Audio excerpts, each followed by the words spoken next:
दोस्तों नमस्कार, आप सभी को बेस्ट नॉलेज में हार्दिक स्वागत है। दोस्तों हम लोग आज इस टॉपिक में सीखने वाले हैं T11, नाम है फ्यूचर परफेक्ट टेंस। तो इसमें हम लोग सेंटेंस सीखेंगे। जैसे मान लीजिए कालिदास का आप नाम अवश्य सुना होगा, शायद आप कालिदास का नाम सुना होगा। आप अवश्य ही राजीव गांधी के हत्या के बारे में सुना होगा। यदि ऐसा वाक्य आए तो हम लोग कैसे बनाएंगे, हम लोग इस टॉपिक में सुंदर से समझने वाले हैं। बस आप लोग ध्यान से देखिए। रूल नंबर 1, इस टेंस में हिंदी वाक्य के मुख्य क्रिया के अंत में चुका होगा, चुके होंगे, चुकी होगी से समाप्त होता है। कोई भी हिंदी वाक्य बोलेंगे अंत में चुका होगा, चुके होंगे, होगा ही होगा। जैसे कि वह कल सुबह तक इस काम को कर चुका होगा, कर चुकी होगी, कर चुके होंगे, ऐसे ही इसमें वाक्य मिलेगा हिंदी में। अब हम लोग हिंदी से इंग्लिश में कैसे बनाएंगे, हम लोग एग्जाम्पल में सीखेंगे इसके बाद में।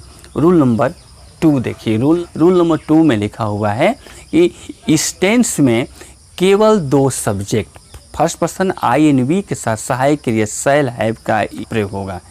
रूल नंबर 3 देखिएगा। रूल नंबर 3, इस टेंस में IV को छोड़कर बाकी सभी कर्ता you, they, he, she, it and all names of the word singular हो या प्लुरल सबके साथ सहायक क्रिया विल हैव का प्रयोग होगा। रूल नंबर 4 देखिएगा। रूल नंबर 4 देखिए।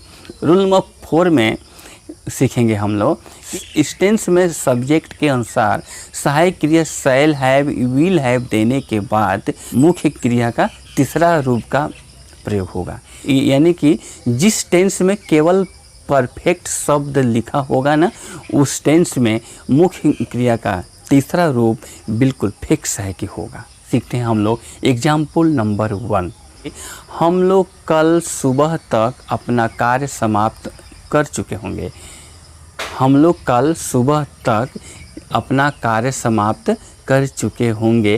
तो ये होगा वी के साथ यहाँ पर शैल होगा। We shall have finished our work by tomorrow morning.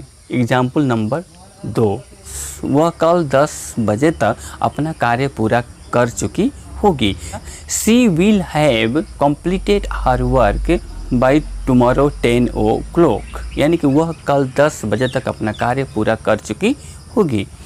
अब सुनिए एग्जाम्पल नंबर 3, वह अक्टूबर महीना तक ट्रेनिंग पूरा कर चुका होगा। He will have completed his training by October. ठीक है दोस्तों, तो ऐसे कोई भी हो सब्जेक्ट। अब देखिए, अब यहाँ पर आई हो, चाहे वी हो, चाहे यू हो, चाहे दे हो, चाहे ही हो, चाहे सी या इट हो, फर्स्ट पर्सन IV में से कोई भी सब्जेक्ट किसी भी सेंटेंस में हो तो वहाँ पर हम लोग सहायक क्रिया के रूप में शैल हैव देंगे और बाकी IV को छोड़कर बाकी सबके साथ ही विल हैव देंगे और शैल हैव, विल हैव देने के बाद मुख्य क्रिया का तीसरा रूप देंगे, चाहे कोई सेंटेंस है। इसलिए आप लोग रटिएगा मत, समझने की चेष्टा कीजिएगा। समझेंगे तो ये सब कुछ नहीं है, पढ़ाई कुछ नहीं है। 100 में 100 पाना। कोई भी विषय हो, इंग्लिश, मैथ, साइंस, कोई विषय हो, अगर आप लोग ध्यान से सीखेंगे तो ये सब कुछ भी नहीं है। बशर्ते कि सोचना होगा हम लोगों को कि हम लोग का परीक्षा कल है। अगर हर छात्र समझ ले कि हम लोग का परीक्षा 2 महीना, 1 महीना, 10 दिन, 20 दिन बाद नहीं है, 6 महीना, यानी कि हमारा परीक्षा कल है, तो हमको समझना होगा कि मेरा एग्ज़ाम कल है। तो जो शायद आप कालिदास का नाम सुना होगा या आप अवश्य ही कालिदास का नाम सुने होंगे। यदि ऐसा सेंटेंस आए, देखिए यहाँ पर लिखा हुआ है कि शायद आप कालिदास का नाम सुना होगा। शायद आप कालिदास का नाम सुना होगा, तो शायद के लिए भी हम लोग लगाते हैं you will have hear the name of Kalidas. अब इसी को हम लिखें कि आप अवश्य कालिदास का नाम सुने होंगे। तो इसको हम अवश्य के लिए हम क्या करेंगे, जहाँ विल है वहाँ पर मस्ट का यूज कर देंगे।